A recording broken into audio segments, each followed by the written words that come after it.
Ya, muy bien, ya estamos. Muy buenas noches. Gracias por estar aquí en la noche. Es joven y usted nos va a acompañar. Qué bueno que ya esté acompañándonos con el maestro Pepe Natarén. Bienvenido, ¿qué Maestro querido, tal? maestro Ya, usted. ahora sí, vamos a ver cómo estamos. Si estamos aquí, sí me oigo, pero no me debo oír. Ya está José Natarén. Y está Rocío aquí de visita, mi queridísima Rocío, que trabajamos juntos en el teatro hace muchos años y ella sigue tan fresca como una lechuga. Es un puente intergeneracional. Intergeneracional, ¿verdad? Todos vamos Bueno, y venimos y ella sí, pero sigue. miren nomás, yo todo canoso, todo viejo, todo arrugado y Rocío como una rosa. Qué barbaridad. Pero bueno, no hablemos de cosas tristes, maestro Natarén. No Lo hablemos de único cosas triste tristes. sería no hablar, maestro. Lo triste sería no hablar y hoy sí quiero hablar del poema que teníamos, del poeta que teníamos pendiente para esta noche, ¿no? Sí, yo pido licencia y anuencia a su Señores, público y a pido usted, licencia, dice los corridos, ¿eh? Señores, pido licencia. porque en esta ocasión no me traje en físico a Malarmé. Lo que encontré a la mano antes de venir fue una edición de Muerte sin Fin que tenemos por acá. Podemos platicar algo de Malarmé a propósito de otro tema que, si hay posibilidad, les comento acerca de un trabajo propio. Justamente le decía yo a Rocío en la tarde, le comentaba de mi obsesión por el endecasílabo, por los versos de 11 sílabas acentuado tradicionalmente en la sexta. Sexta. No obstante, Rubén Bonifaz Nuño desarrolló ese metro, el endecasílabo acentuado en la quinta. López Velarde, eso me lo comentaba Evodio Escalante, efectivamente, también echa mano del endecasílabo, pero acentuado en la séptima. Esto está en la Suave Patria, en la última parte de la Suave Patria. Aparece este metro de arte mayor, pero con una acentuación poco usual. Y uno tal vez se escandalizaría, diría, bueno, suena raro, no estamos tan No, no suena raro. acostumbrados a que esté acentuado en las sílabas pares, segunda, cuarta, sexta, octava, décima. Tu superficie es el maíz. Hasta el Sí, último. sí. No obstante, Tus minas el palacio del rey de de oro, oros. Tus cielos las garzas en desliz y el relámpago verde de de los los loros. loros. Además, el uso de la rima. Uh-huh. O sea, bueno, López Velarde, el padre viudo de la poesía mexicana, hace rato también reflexionaba algo. Pensaba en Baudelaire, por supuesto, ¿no? Que es una influencia decisiva en todos, pero especialmente en López Velarde. Me llamaba mucho la atención.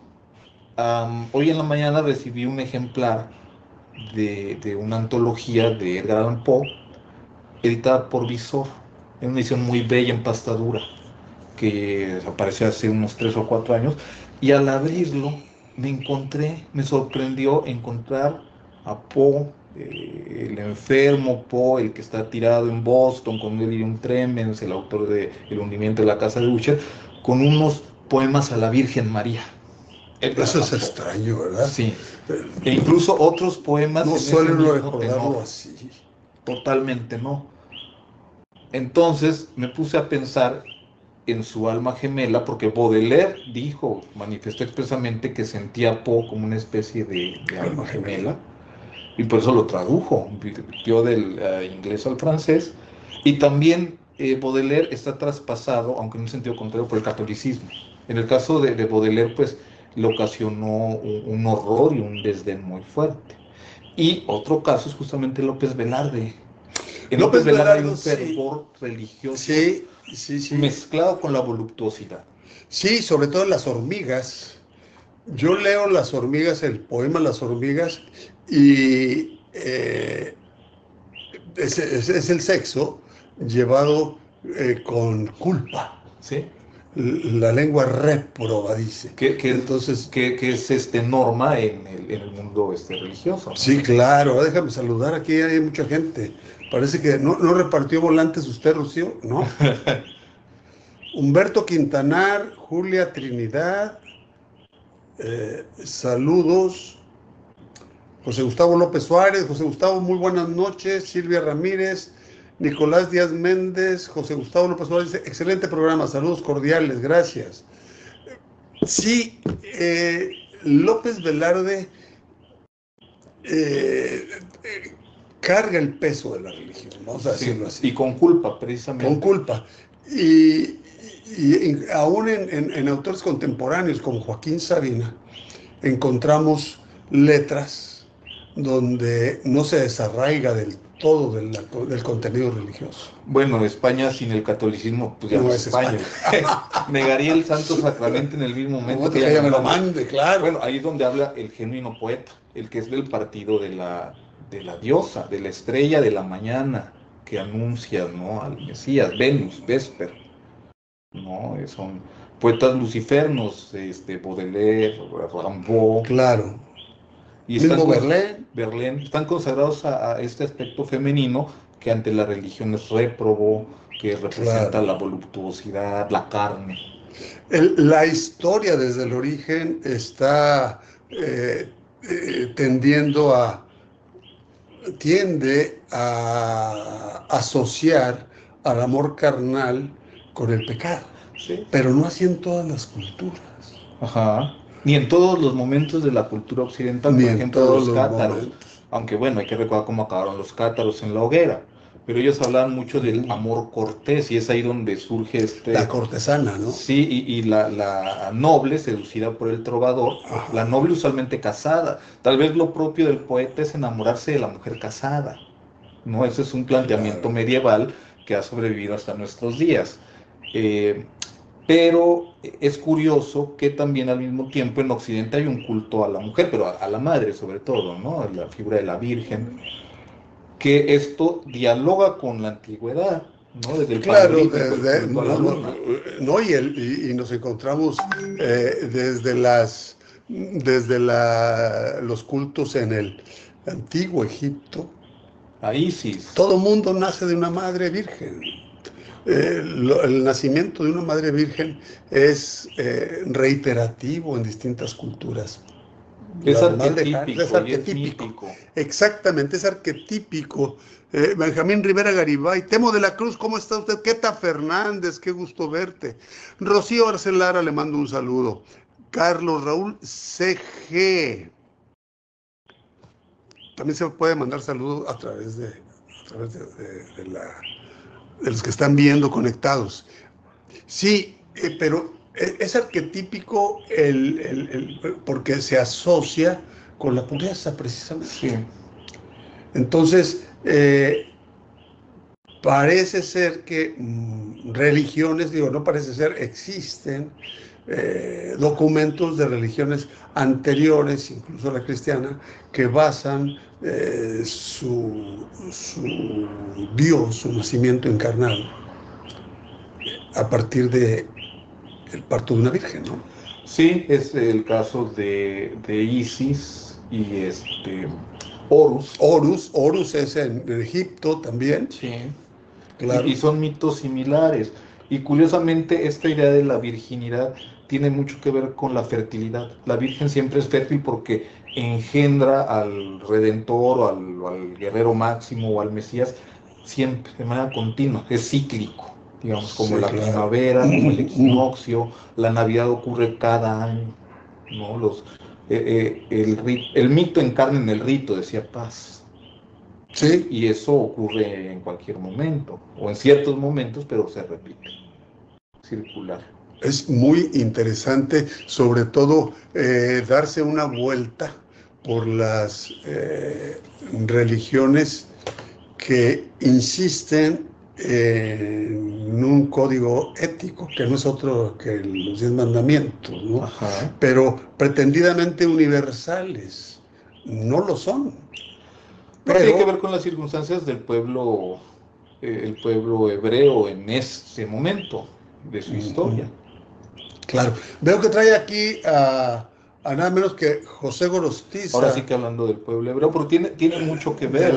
De la muerte sin fin, que es el canto de largo aliento de este miembro de la generación del 29. ¿no? de la generación de contemporáneos. De contemporáneos, que le llamaban la perdón. generación el grupo sin nombre. Los contemporáneos, Gabriel Aparentemente, Villorrutia, Novo, Owen, Cuesta, Cuesta, Gorostiza, Gorostiza, Pellicer, claro, Pellicer. Todos ellos. aparentemente opuestos a los estridentistas, acusados de haber extranjerizado, que su visión siempre estaba puesta en el mundo. No obstante, ellos, tal cual, sí tenían un interés en México y en lo nacional. Sí, estaba todavía construyéndose el nacionalismo, el discurso nacionalista que no lo habían, aunque apuntó muy bien López Velarde, no había logrado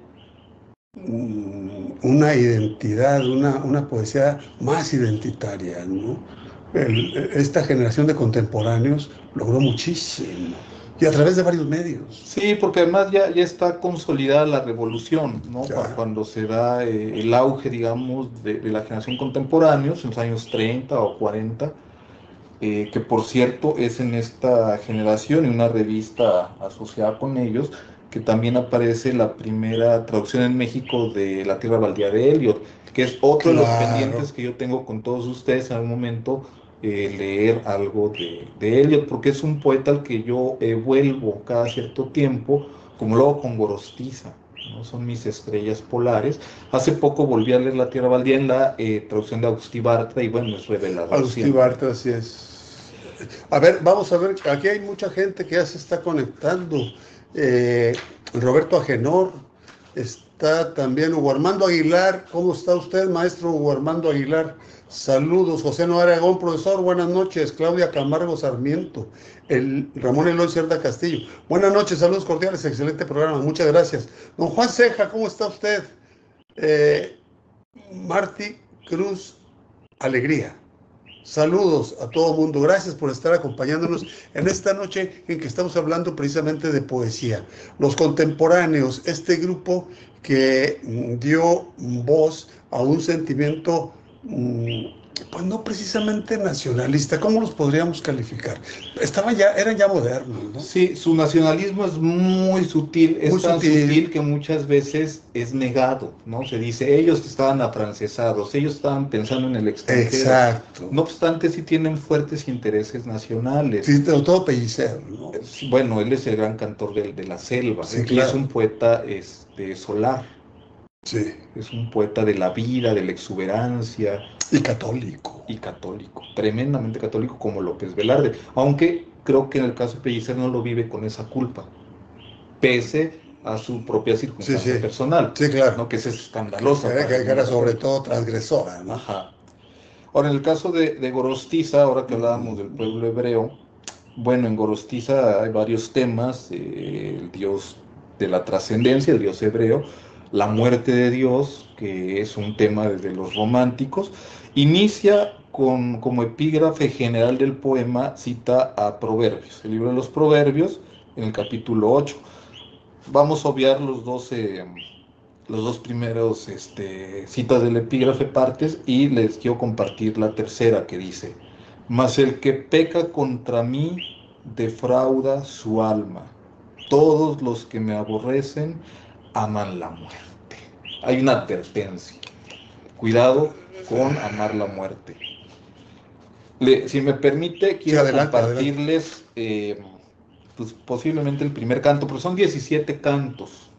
Después se encontró en los papeles mecanografiados o los originales que había una hoja más, pero quedó en blanco. Pero a propósito, es el silencio, es el silencio mineral, ¿no? Del que habla tanto Cuesta como sugiere Gorostiza. Más allá de esta... Pero alguien más atormentado que Cuesta. No hay, no lo no, hay. bueno, terrible, terrible, No lo acabó hay. muy mal. Y en el caso de Gorostiza, pues un hombre con una vida muy ordenada, bueno, Sí, él sí, fue claro. secretario de Relaciones Exteriores, ¿no? Conocí a su hijo allá en Guadalajara, se quedó en Ujú. mi lugar. Yo estaba dirigiendo las difusoras culturales del gobierno de Jalisco y cuando yo salgo, él entra. El hijo de José, se llama José Sí, Gorostiza, por como cierto. él.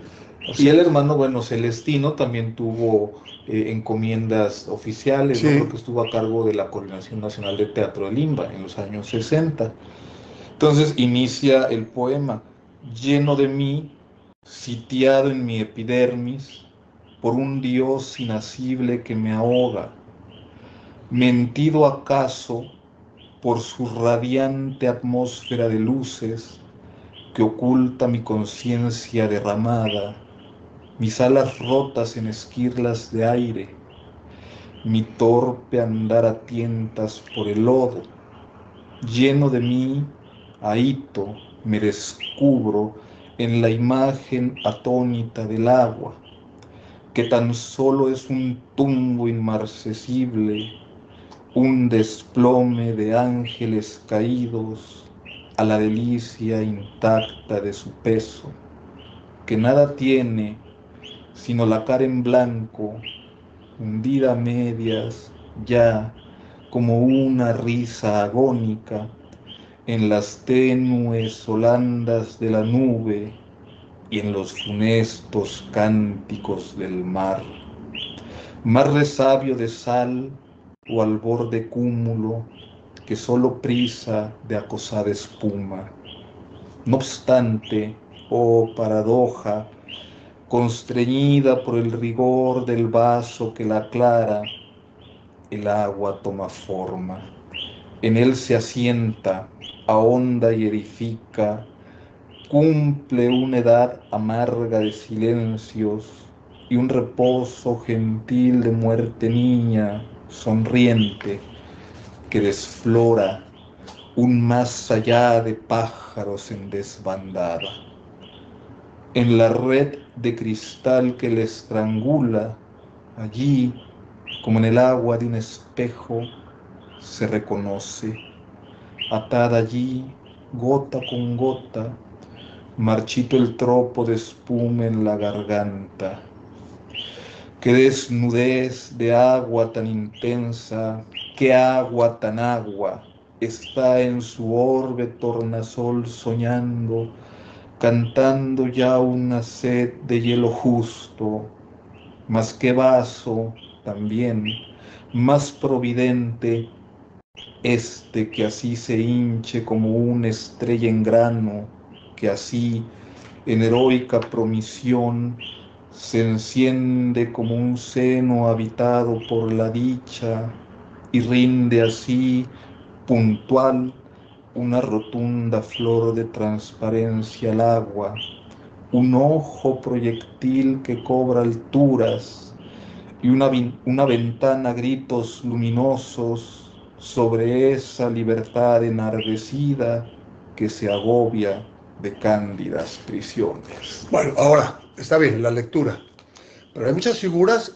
que son crípticas. Sí. Bueno, ahora lo que nos toca, porque leer una poesía, pues la gente la puede leer, pero traducirla, usted no la puede traducir. Bueno, parcialmente, No. sí ha habido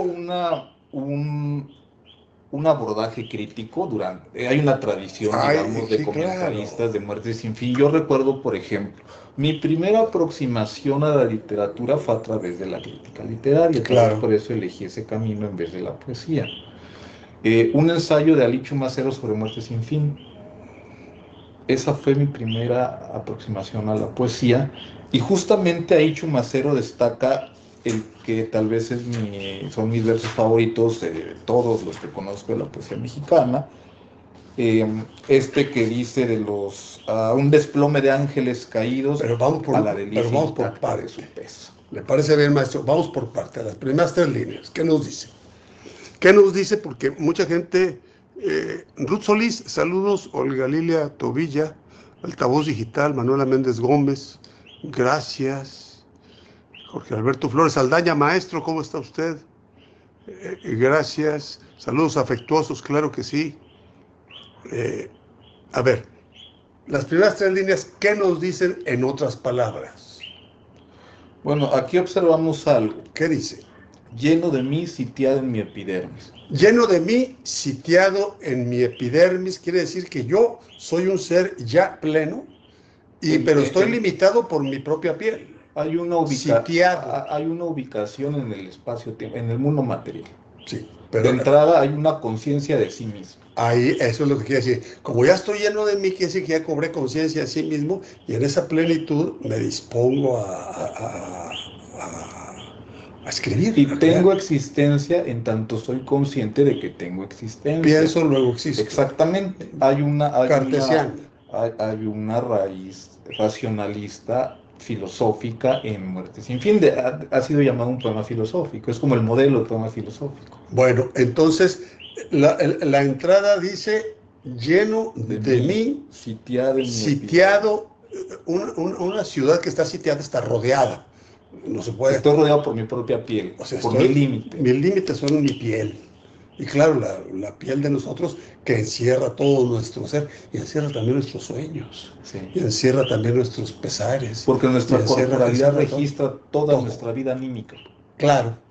De Muy bien ahí, dicho. de ahí que uno pueda advertir en el lenguaje corporal muchas cosas. Entonces yo tengo como límite mi propio cuerpo. Entonces aquí estoy lleno de mí y preso en este cuerpo. Y fíjense, ya pasando a la parte formal, es un endecasílabo con la sílaba principal en la sexta. Lleno de mí, sitiado en mi Sí. epidermis. Tía en ese diptongo. El tía es la Sí, sexta, tía, está exactamente sexta. a la mitad. En mi epidermis, por un Dios inasible que me ahoga. O sea, hay algo Es más fugaz, allá de esa epidermis. pero apenas la alcanzamos a asir. Es O posiblemente inasible, ni no, siquiera ni lo siquiera la podemos. podemos asir, no lo podemos tomar. Es más volátil que la respiras, que el aire. Sí, claro. No obstante, ahoga. No obstante, ahoga la concepción de ese Dios. Y la conciencia, La porque conciencia de ese Dios. es infinitamente más grande y más poderoso.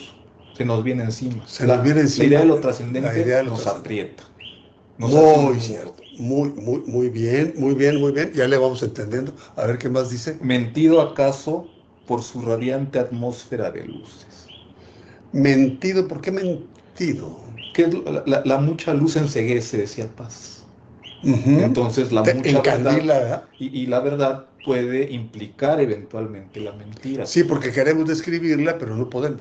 Y ahora Una verdad que nos destenga. este esquema binario de verdadero y falso, en la experiencia mística, usualmente se anula. Está más allá de verdadero y falso. Esta lógica binaria aristotélica usual queda rebasada. En este momento en el que el ser, pensando, porque también ese es otro riesgo y otra cosa que hay que tener cuidado, esta ecuación que se establece entre lo sagrado, la divinidad y el ser filosófico, la teología pasó siglos tratando de imponernos que el ser es Dios. Posiblemente Dios escapa de todas estas categorías, a final de cuentas mundanas y racionales, ¿no? Entonces, un Dios inasible. A la razón. Sí. No podemos llegar a Dios por la fe, por la razón. Sino por la fe. ¿No? Eso es un planteamiento. Claro. Creo que tiene más que ver con la lógica dialéctica, la lógica hegeliana, que es la lógica de la realidad. La realidad no tiene esta lógica binaria de verdadero y falso. En la realidad se oponen y coexisten las antinomias y los opuestos. Claro, el yin y el yang. Y de manera dinámica, incluso simultánea, y por eso la poesía es una forma óptima de aproximarse a la realidad. Es una vía de conocimiento, plantean los románticos, tal como la ciencia, como la filosofía, la poesía como es una vía hacia la verdad, ¿no? Hacia una verdad. Hacia una verdad. A poder construir una verdad, porque hay verdad científica, verdad filosófica y verdades poéticas. Hay verdades religiosas dentro de ese sistema de pensamiento, ¿no? Bien, entonces decimos mentido. ¿Acaso por su radiante atmósfera de luces? Sí, hay mucha luz. Esa atmósfera de luces que representa a Dios nos enceguece. Muy bien. Y esto nos recuerda, por supuesto, a la comedia de Dante, cuando en el último canto, el canto 33 del Paraíso, Dante se aproxima, ya sin Virgilio, ya sin Beatriz, ya sin guía, solo, y no alcanza a ver más que su luminosidad. Y es donde se detiene el poema. El poema, que es prácticamente una épica, la Ilíada es una épica, no sí, es claro. una lírica. Sí, sí. Eso es muy importante enfatizarlo. Y la Divina Comedia entonces es una épica también. Está todo el mundo, está el universo mismo.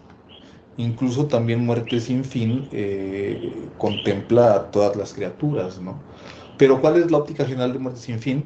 Todo está muriendo, todo se consume, porque las formas se mudan a nuevos cuerpos, todo se transforma. El pantarrey de Heráclito, ¿no? La ley del universo es el fuego, Sí, todo está cambiando, todo está en combustión. Pantarrey, todas las cosas. Sí, están unidas por la ley del cambio. Es el gran río que atraviesa. Y ese río heraclitiano también está en Gorostiza, incluso Ahora vamos a lo llegar menciona. a ver este pedacito. Luego, ¿qué sigue? Que oculta mi conciencia derramada, mis alas rotas en esquirlas de aire, mi torpe andar a tientas por el lodo. Es nuestra condición humana. Sí, la condición de incertidumbre permanente. Incertidumbre de limitación. Somos seres limitados en el... ¿Qué es el ser humano del universo? La historia de la humanidad en el... Nada. Nada. Nada. ¿No? Claro. A tientas por el lodo. Y ese andar a tientas de repente se ilumina con algún hallazgo científico, por ejemplo, algo mejor en nuestra condición de vida, pero es algo muy mínimo. Sí, y aparte limitadísimo a este mundito, ¿no? Y es lo que vemos, por ejemplo, en la medicina. Por más extraordinarios que sean sus avances, pues son microconquistas, ¿no? Claro. Lleno de mí, ahito, me descubro en la imagen atónita del agua. Aquí está estableciendo algo. El agua va a ser... Ahito, primero, ahito es pleno, lleno. Sí, lleno de sí, Lleno de sí. vuelve a ese punto. Hay un asunto con la mismidad, ¿no? La imagen atónita del agua. Aquí hay dos elementos clave que son el agua como sustancia y el vaso, aquello por lo que el agua toma forma. Y eso, aquí también está la poesía misma, porque la poesía es fondo y forma. Y no para los estridentistas. Hay que preponderar la forma. Pero no para los estridentistas. Y la forma la rompieron, ¿no? Sí, que sí hay un planteamiento de nuevas formas, ¿no? Eso es muy común en las vanguardias. Sí, no puede no tener forma, vaya. No. Decía Eliot, por ejemplo, que estaba en el caso de los versos, los buenos, los malos y el caos. No, eso así que ni cómo. Que tan solo es un tumbo inmarcesible, esa imagen atónita del agua en la que uno se descubre, en esa sustancia, dice aquí que tan solo es un tumbo inmarcesible. Que no se marchita nunca. Y es un golpe que está siempre fresco, vital. Y esta es la imagen que a mí me atrapó gracias a Chumacero. Hablamos del tumbo de las olas, ¿no? Sí. Donde van a empezar tumbo y las retumbo. olas. Sí. Un desplome de ángeles caídos a la delicia intacta de su peso. La propia imagen, más allá de cualquier hermenéutica que podamos hacer, es bellísima. Ya por sí misma. Un desplome de ángeles caídos. Uf. Que usualmente pensamos que el ángel es caído por su mala decisión, por su rebeldía. Luzbel. Pero el vértigo al momento de caer es extraordinario. Un desplome. O sea, adquiere peso, pasa de ser un ser etéreo a un ser terrenal condenado a la muerte. Tiene un cuerpo. Grávido. Y eso es lo que lo hace caer. Ha elegido tener un cuerpo. Y por ende ha elegido estar ahogado y sitiado en su epidermis. El ángel ha elegido ser hombre. Somos, entonces, según Gorostiza, los seres humanos no somos más que ángeles caídos. Prácticamente. Y de hecho, somos una especie híbrida entre la bestia y el ángel. Tenemos una naturaleza material que nos orienta hacia las pasiones, que nos hace comer, dormir, etc. Y una parte que tiende a lo sublime.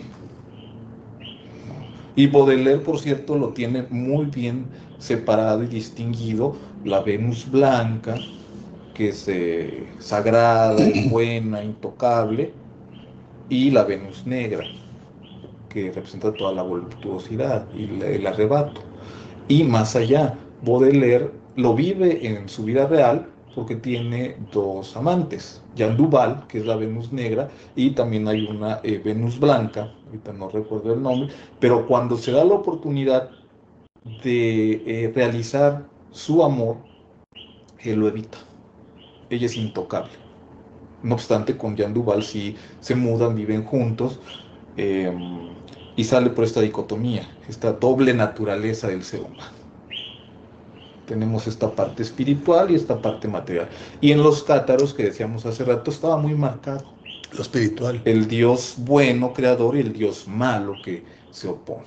Vamos a unos anuncios terrenales totalmente, porque estábamos volando no sé dónde. Vamos a anuncios totalmente terrenales que habla del gas, señora. Del gas. Vamos al anuncio del gas.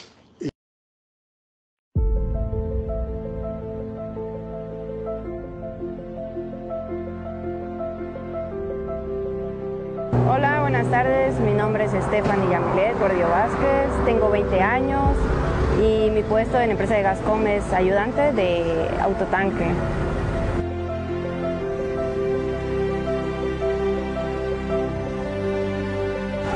Soy mamá soltera de 2 niños.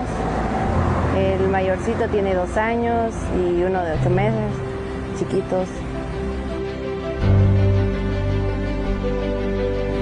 Por la necesidad, más que nada, del dinero para poder mantener a mis hijos y darles una mejor vida. Y decidí venir, preguntar, y sí, inmediatamente me dieron el puesto, gracias a Dios.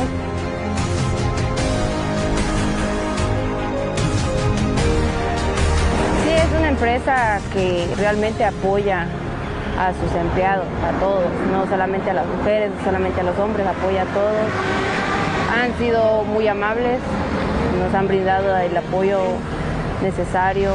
Y yo estoy muy agradecida con ellos por darme el trabajo, de darme la oportunidad de trabajar en esa empresa.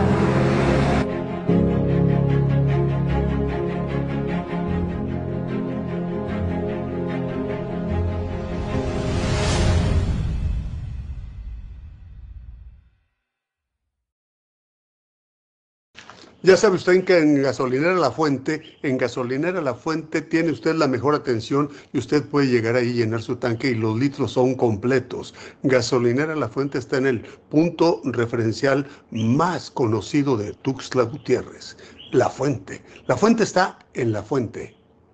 Gasolinera La Fuente. A ver, vamos a saludar a mucha gente que está... Mucha gente, ya trasládame por favor, Sharon, ya se volvió a perder Sharon. ¿Por qué no me haces caso? Jimena Jiménez, Chayito Lemus, Judith Utrilla, linda noche, claro que sí. María Magda Jiménez Ocaña, Milo HL, ¿qué tal Milo? Muy buenas noches. Está Manuelita Martínez, Chayito Lemus, Rocío Gómez, está también Blanca Morales, Blanquita, muy buenas noches, Carlos Batz, Canario de la Cruz, todo el mundo está viendo esto, oyendo aquí al maestro Pepe Natarén, para los cuates, muy conocido como Pepe Natarén. Y tratando de entender, porque a veces podemos leer una poesía y decimos, ¿qué es la poesía? Pues decir cosas bonitas, decir, qué bonitos ojos tienes debajo de esas dos cejas, como si los pudiera tener en otra parte. Pero bueno, Rocío me está haciendo reír. Rocío, no se ría porque me río yo. Bueno, entonces, mucha gente cree que eso es la poesía. Sí, fíjese. Se reduce a la recitacioncita bonita y no es eso la poesía. ¿Qué nos dice de la poesía, maestro? Enemigo rumor, decía Lezama Lima. La más peligrosa y la más inocente de todas las ocupaciones. Yo usualmente recurro mucho a estas definiciones, bueno, la última es de Hölderlin, porque no se puede hablar de una definición en términos, los términos usuales, ¿no? Esa definición genérica, específica. Término absoluto. No, más bien la definición viene a través de una imagen poética, justamente. A ver, nos dice aquí Hernán León Velasco.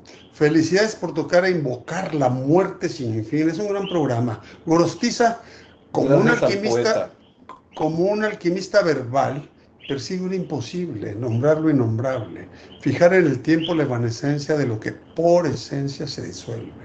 Su muerte sin fin es el mapa de un territorio que no existe, dice el doctor. El intento por apresar el agua entre los dedos. El poema es un largo camino inacible donde el hombre se mira y lo que encuentra es el rostro de la nada. El lenguaje se vuelve hereje de sí mismo. Esto es muy fuerte, me gusta, a mí me gusta. No obstante, pues soy creyente, pero me encanta cuando alguien manifiesta lo contrario. Incluso mis mejores amigos son ateos. Claro, el lenguaje se vuelve hereje de sí mismo. Busque el ser y encuentre el vacío. Persigue la luz y halla la sombra. Canario de la Cruz, lo estamos esperando. Maestro Enrique García Cuellar, un abrazo a los dos, buenas noches. Milo, ¿cómo está? Buenas noches, excelente programa, gracias. Blanquita Morales, una distinguidísima alumna de lingüística.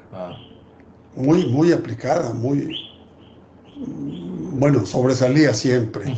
Espero que siga sobresaliendo siempre Blanca Morales. Mateo Gianni también está. La muerte sin fin, precisamente con Blanca Morales, cuando les da semántica y todo esto, nos tocaba analizar algún poema y desentrañarle el sentido, porque volvamos a lo mismo e insistamos en ello, maestro Natarén. La poesía no es las cosas bonitas, no es ñoña ni es cursi. Ni suavecita. El otro día alguien se escandalizó porque leí un fragmento de algo sobre la muerte del Mayor Sáenz, que es un poema extraordinario, al mismo nivel que las coplas de Manrique, ¿no? El Padre Muerto. Y hay una parte, creo que es el canto cuarto de la primera parte, de las dos partes que lo conforman, donde Sabines, el gran poeta, habla del príncipe Cáncer y dice una palabra que en este momento no voy a repetir, pero que seguramente ustedes ya conocen, y se escandalizó. No alguien. No puede decirla. Bueno, dejen más bien, busco exactamente para leer el poema, el fragmento completo, que es el 4 de la primera parte.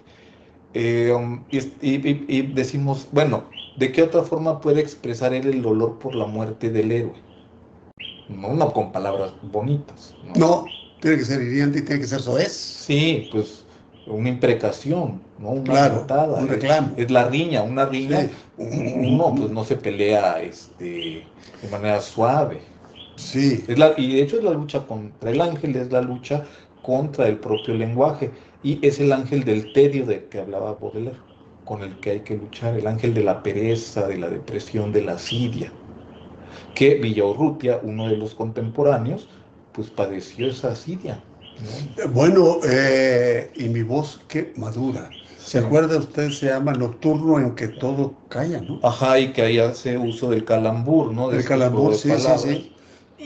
Que pocas veces resulta, pero en este caso pero sí, es impresionante cómo empieza. Me acuerdo, yo tengo una mala memoria, pero algo así. Sí. Dice así, en una calle, había un silencio como la calle antes del crimen. Ajá. Un silencio como la calle antes del crimen. Eso es fabuloso. En cambio uno escucha silencio sepulcral y es el lugar común. Es el lugar común, pero el silencio de la calle antes del crimen. Es suspenso, ¿no? Tremendo. Sí, entonces, ahí está el poeta. Hay otro lugar común en la crítica de Muerte sin fin. Muchos comentaristas han convergen en que la muerte de Dios tal cual está en Muerte sin fin. Posiblemente no, porque incluso es claro que en una parte del poema, en uno de los cantos a la mitad, dice que todo cambia, todo se consume, salvo Dios. Todo se muda de forma. Que esto también es un guiño a las metamorfosis, ¿no? El primer verso de las metamorfosis inicia con eso, ¿no? Con el cambio de formas que se mudan a nuevos cuerpos, algo así. hay un diálogo con la tradición grecolatina. Pues por supuesto con los grandes poetas. Sí, al aludir a la diosa que dice usted, pues no dejé de pensar en Petrarca. Claro, y en Dante mismo. Dante mismo con su Beatriz, ¿no? En Guido Cavalcanti, en fin, con todo el dulce estilo nuevo y la literatura, la poesía. Porque nuestro tema hoy es la poesía, Laura la de literatura. Petrarca, era Laura la de Petrarca. Sí, sí. Que una vez leído los versos que dedicaba y todo eso, pues a mí me gustó muchísimo el nombre de Laura, muchísimo, hasta la fecha me sigue gustando. Laura. Y además que también es el momento en el que surge la idea del amor en Occidente, que es una construcción que se da justamente en esa época, siglo XIII, XIV, XV, en la época de los cátaros, ¿no? Es cuando también se da el surgimiento justamente de la comedia de Dante, cuando el idioma italiano alcanza su máxima estatura. Con Dante, que es el gran... Con Dante, pero Dante escribió en latín. Está en un italiano latinizado, medieval que tiene mucho de latín. Porque el italiano formalmente, y de eso me estoy enterando hace apenas unos 5 años, formalmente existió en el siglo XIX. Y que coincide con la unificación de Italia. Exacto. Que es el mismo siglo de unificación. Estaba el lombardo, estaba el siciliano, estaba todo esto, ¿no? Y esos poetas medievales son más fáciles de traducir porque son más cercanos al latín, que es la misma raíz que el español. Ajá. Eso yo lo vi hace poco en una clase que dio Elsa Cross sobre traductología, hablando precisamente de poetas italianos. Y por supuesto también recaemos en el hecho de que una traducción no puede ser literal en poesía. No, traductores, traditores, decían los italianos. Sí, traiciona. Porque hay 3 elementos que son fundamentales, que son los elementos que define Pound, que es el ritmo, la imagen y el sentido. A ver, aquí nos manda saludar. Jorge Burciaga, ¿cómo está? A mi sobrino Pepe, muy buena charla. No me diga usted. Sí, es mi tío. Es mi amigo Jorge Burciaga de hace muchos años. Y mi paisano de allá de por Ellos son de Durango. De Indé, Durango. Ajá, es correcto. Donde parió una mula, me acuerdo yo de la noticia esa. Qué raro, ¿verdad?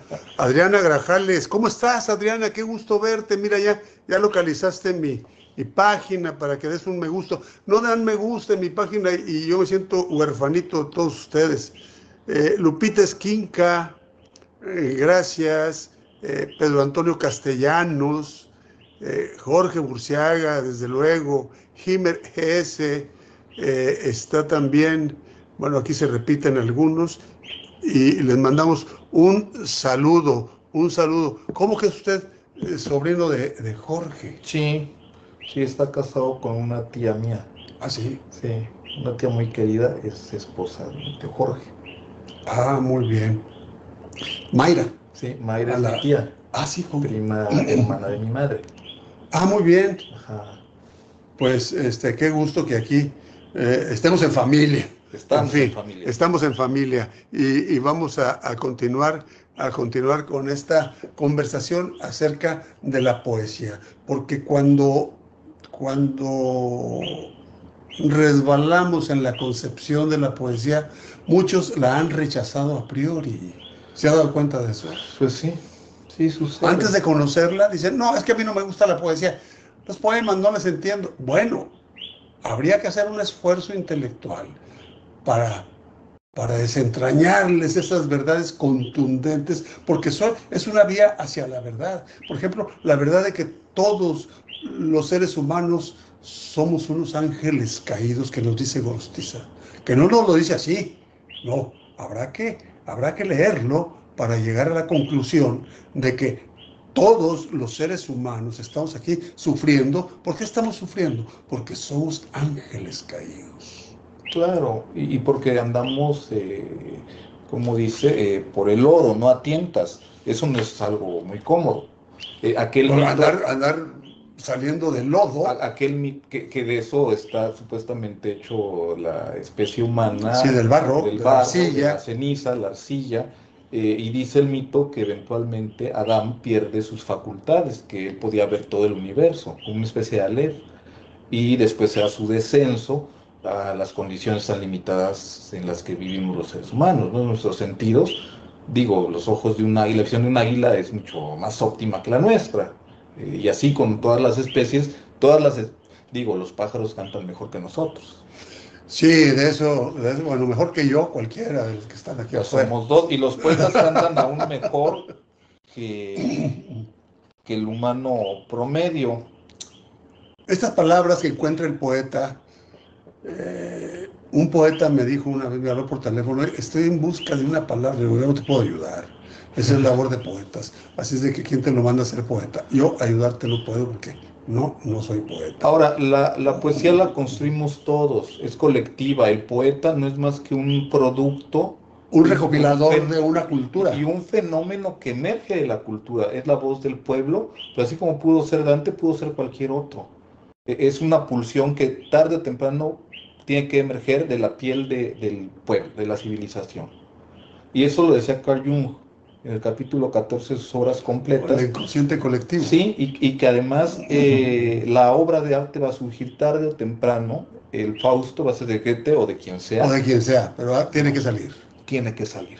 Entonces, el autor no se puede creer tanto, no se puede ufanar, no es la gran cosa. Si no era, entonces es como el que saca la lotería. Es un instrumento. Es un instrumento de la cultura, de su propio pueblo.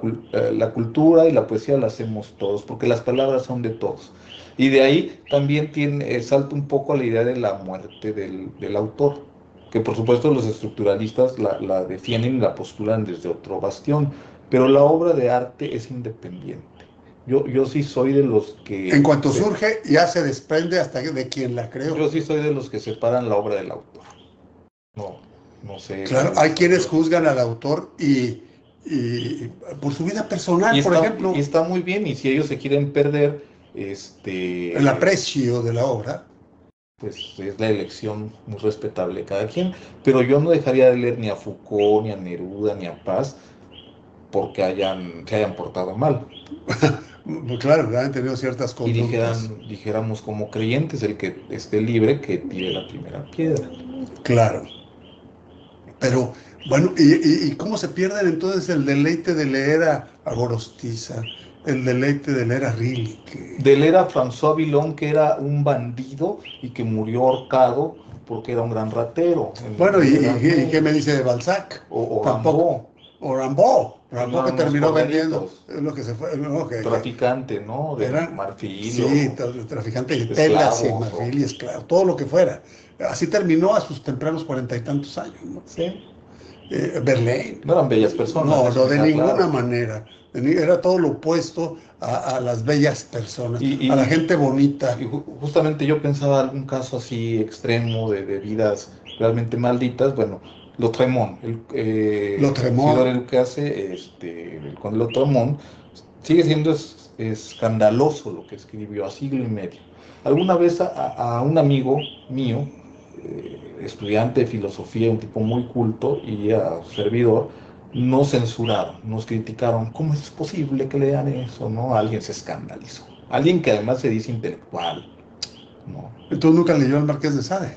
Pues y si lo leyó, yo creo que se espantó y corrió a incendiar el libro, a ponerlo en la hoguera. Sí. Bien, pero es lo que debe existir, porque son, como lo dice usted muy bien, maestro José Natarén, lo dice muy bien, son producto de su tiempo. Sí. Y si no lo hace fulano, lo hace sutano. Claro. Porque tiene que salir esa creación humana, ¿no? Sí, que es de la humanidad y es de los pueblos, es de cada civilización. Sí, es cierto. Ahora, ¿qué más, qué características tienen Rosa Mejía de la Cruz, Consuelo Cifuentes? Gracias por estar con nosotros. ¿Qué características tienen los contemporáneos? La generación esta de Gorostiza. Sí, de Gorostiza. Porque el largo aliento corre indudablemente a cargo de Gorostiza. Y bueno, el canto al dios mineral, ¿no? De Cuesta también es de largo aliento. Es extenso, ciertamente. Y son poemas difíciles en cierto sentido, pues más Difíciles, filosóficos. claro. Ahora, hay algo aquí, antes que comprender, gozar. Digo, por ejemplo, el enamoramiento, el amor, más que entenderlo, lo gozamos o lo padecemos, lo sufrimos, es una pasión, se padece. No entendemos por qué amamos a tal o cual persona, pero pues lo vivimos. Más allá de que nuestra racionalidad nos diga que no, nuestro super yo, En mi ¿no? tierra y en mis tiempos decían las mujeres, es mi cruz, decían. Ya cuando tocó el marido una joyita, decían, es mi cruz. Y ahora ya no aguantan ni una cruz. Ahora hacen muy bien en deshacerse de todas las cruces y de vivir su vida como quieran. No, pues Pero qué bueno que es ya el hay esa caso estar oportunidad. sufriendo. Es que, no, La vida es que, tan breve. bueno, ¿a poco? Bueno, si no es el caso estar sufriendo, era el caso estar sufriendo cuando en el siglo XIX se moría de amor. Acuérdense Sí. de Margarita Gautier. Sí, Había que morirse de amor sí. para ser una muerte digna, sufriendo con los ojerotas hasta el ombligo y sin comer. Sí, que es un poco este estereotipo del poeta Exacto. Romántico en cierto sentido. En el sentido peyorativo, Sí, o digamos, más común, ¿no? Más común, sí. Que, bueno, a veces decimos así romántico por decir, no sé, si amoroso, pero en un sentido medio cursi. Sí, con velitas para cenar, ¿no? Sí, un poco el cliché. ¿Me permiten compartirles, a ver, tal vez antes de irnos? Antes que no, ya está acabando. No, nos quedan 8 minutos. Bueno, yo les voy a leer una estrofa que es en homenaje a todo lo que hemos platicado, a esta idea de lo femenino como preponderante en la poesía, el culto a lo femenino. La bella de la zarza engaña a los arcángeles. Ebrios melancólicos o estrellas moribundas se estremecen. Amenaza su garganta al cielo de los ciegos, necia ceniza, polvo de la muerte. El polen de sus alas se esparce entre la niebla hacia mi rostro. La escucho y me embriago como ellos, mujer con 7 dagas en el pecho. Su música de siglos me seduce hasta la negación del alba. ¿Cómo negarme? 7 dagas, el número 7 como número abundancial. Retomo esta imagen religiosa de la dolorosa, de la Virgen atravesada por estos filos, que tiene que ver con los 7 pecados capitales. Y bueno. Pero 7 es el número abundancial de la cultura judía. Así como nosotros decimos, te he dicho 1000 veces que esto, que es nuestro número abundancial, los judíos tienen el 7 como número abundancial. Los 7 brazos de la menorá, los 7 días, brazos, que son 6 de creación y 1 de descanso. Claro. En algún momento eran los 7 planetas, que tienen que ver con 7... Los 7 pecados capitales. Sí. Y será que me va a perdonar 7 veces, hasta 70 veces 7. Es el 7, el presente, todo esto como número abundancial. Entonces las 7 dagas nos dice aquí mujer con 7 dagas en el pecho. Aquí evoca la Virgen dolorosa. Claro, la dolorosa, sí. Y esta es la Virgen voluptuosa, la bella de la zarza. Engaña a los arcángeles. Y son heptasílabos, por cierto. Sí. Le decía yo esta obsesión por los metros de 11 y de 7. Claro, ¿esta de quién es? Esto es un trabajo mío que suyo. Está en proceso de edición por parte de la UNACH. Muy feliz. Pues está muy en consonancia con todo lo que hemos platicado. Con lo que estamos platicando. Que son mis intereses poéticos. Claro. Ya la historia me juzgará, ya habrán los críticos que me despedacen. O que le echen el incienso. Algún valor. ¿Qué tal? La bella de la zarza engaña a los arcángeles. Ebrios melancólicos o estrellas moribundas se estremecen. Amenaza su garganta al cielo de los ciegos. Necia ceniza, polvo de la muerte. El polen de sus alas se esparce entre la niebla hacia mi rostro. La escucho y me embriago como ellos. Mujer de 7 dagas en el pecho cambia ahora ya. Su música de siglos me seduce hasta la negación del alba. que nace y se fuga del jardín. ¿Cómo negarlo? Pues esto parece un buen análisis, ¿no? Me gusta más como lo lee usted. Siempre es bueno escucharse en la voz de otro, ¿no? No sé cantar, pero sé leer. Tiene música esto, tiene su rítmica, tiene sus acentos, porque, por ejemplo, en Melancólicos, tiene su acento, es la única palabra, bueno, junto con música, tenemos dos palabras esdrújulas, porque son fuertes las esdrújulas. Y de ahí nos vamos a puras palabras graves. Llanas. Es difícil el trabajo con la esdrújula y con el agudo, incluso terminar un verso, que eso nos va a cambiar cómo vamos a contar, escandir. Es difícil. Rubén Darío acostumbra mucho la esdrújula, porque la esdrújula en el español se emparenta mucho con el francés.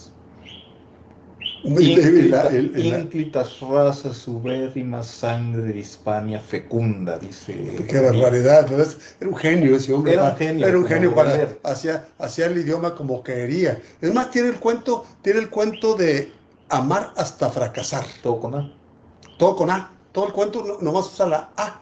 Un poeta de ingenio y un genio. Y un genio. Que es lo que sigo de Baudelaire. Pues sí, entonces me encuentro formalmente dos esdrújulas, los demás nos vamos a palabras llanas. Una casi cierra con la aguda jardín. ¿Cómo negarme? Y nos vamos ahí con una música de palabras llanas. Muy bien, lo vamos a analizar. Gracias. Claro que sí, se nos acabó el tiempo. Sharon. Gracias a ustedes, todos ustedes, por estar con nosotros. Lorenzana, ¿cómo estás? Emilio Curiel, ¿qué pasó? También fue un brillante alumno que tuve. Araceli Chapital, otra alumna también, que va a estar la semana que entra aquí conmigo. Saludos desde Guadalajara, me dice el abogado Juan José Lorenzana. Cuando gusta, acá te esperamos con los baches abiertos. Muy bien, ya me imagino cómo estará Guadalajara. Jorge Burciaga, invitado a escucharlos. No andes enviando estrellas, Jorgito, que todavía no estoy monetizando. Muchas gracias, pero muchas gracias por eso. Se lo va a quedar un señor que se llama Zuckerberg, ¿verdad? Un señor que se va a llamar Zuckerberg, se quedó con tus 99 estrellas. Jorge Alberto Flores Aldaya, felicitaciones, excelente programa, maestro Enrique. Saludos a su invitado. Muchas gracias, maestro. Muchas gracias. Todo mundo, muchas gracias. Eduardo Barrientos, todos, muchas gracias. Y qué lástima que se nos acabó el tiempo.